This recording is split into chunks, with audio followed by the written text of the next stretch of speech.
I just really enjoy the act of driving and racing.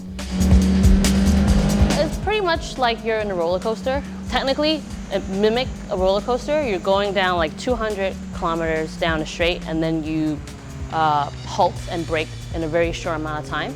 So the feeling that you get, it's almost like when you're going really fast up a roller coaster, and once you're at the top and going down.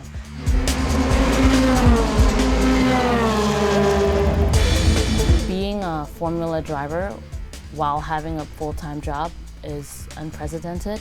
I cannot really compare myself with other race car drivers who have started years and years ahead of me. So for me, it was always do the best that I can with what I have. I'm Vivian Siu, and this is why you should listen to me. I've always been interested in cars since I was a kid, but I never had the chance to explore it. Especially with my upbringing, I couldn't afford racing of any sort. So it was only, recently after I started working, I wanted to explore a new hobby. So I only got into racing literally last year. And the reason why I took the first step out was because of COVID. As you may or may not know, COVID lockdown in Hong Kong was quite bad. So it was 3 years of nothing. So I felt like if now is not the time, then when? So my motivation towards racing really kind of stemmed from COVID lockdown because I felt like I did nothing for 3 years. So I just pretty much tried it out last year. I was open to anything, open to any ideas, and just seized every opportunity that I got. So what's the reaction you get when you tell people about you actually racing? Well, when I say racing, a lot of people are like, you mean like marathon or like running? Or definitely, I don't think motorsports or Formula racing is on the top of their head when I mention racing. And for most people, when I do mention, oh, it's actually motorsports or car racing, their initial reaction would be, oh, I love Mario Kart. That's kind of the initial reaction, because I think a lot of people in Hong Kong or in Asia, it's motorsports it's not a very accessible sport, and not a lot of people know about it, to be honest with you. So, I guess the initial reaction would be Mario Kart. That's the first thing they can think of when it comes to motorsport, yeah. How do you balance between work and racing? And do you see any similarities in between the mindset of being a salesperson for a big company like UBS and the motivation for racing? It was definitely extremely difficult. Pretty much every competitor that I compete with, they do racing full time.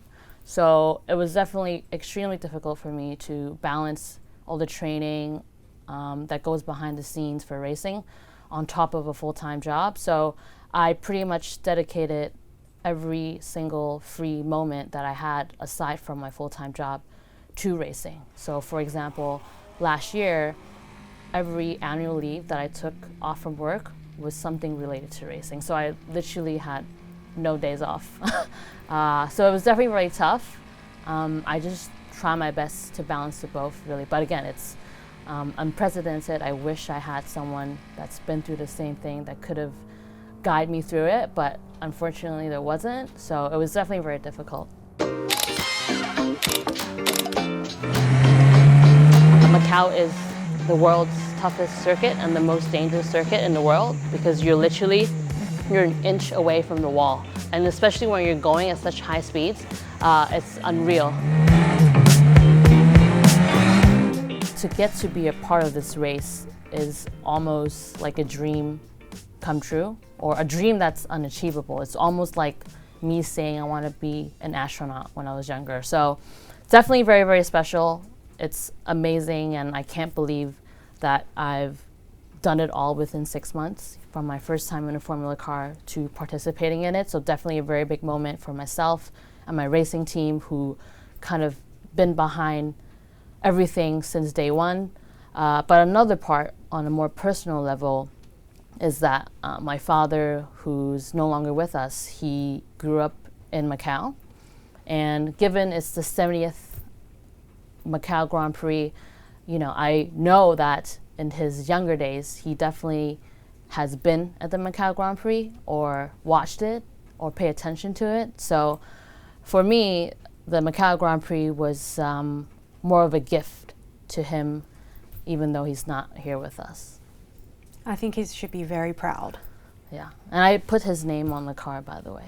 It's right here, to feel like he's with me when we're driving. That's very sweet.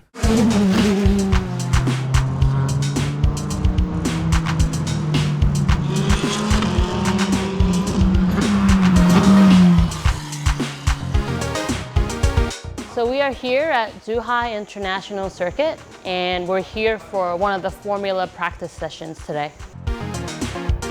This is basically the circuit map, and basically each number identifies which corner it is on the map. Which one is the most challenging turn? I would say probably the last corner, because you're kind of going at almost 180 kilometers at a corner. And it's quite dangerous as well, because if you lose control of the car, you will either crash at a very high speed or out of the track. So I think that one is the most challenging out of all. And after that, it's a really long straight. So technicality-wise, if you're slow at that corner, you'll be very slow in the long straight, so you lose a lot of time as well. So that one requires a lot of technicality.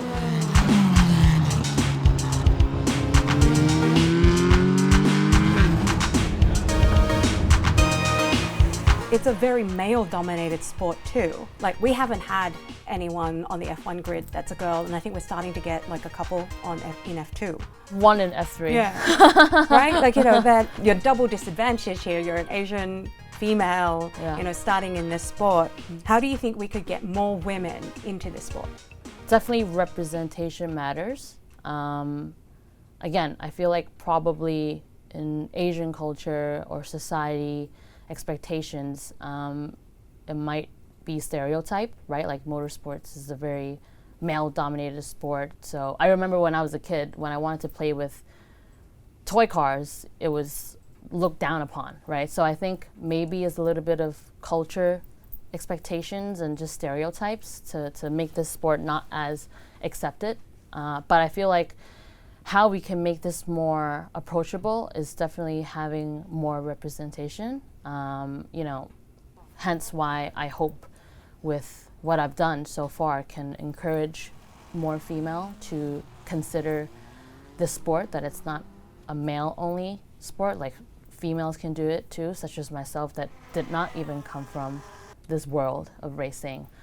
So yeah, I definitely think just promoting and educating the general public about the sport will kind of change his view and hopefully will grow more following. Thanks for coming in, Vivian, and thank you for your time. Thank you.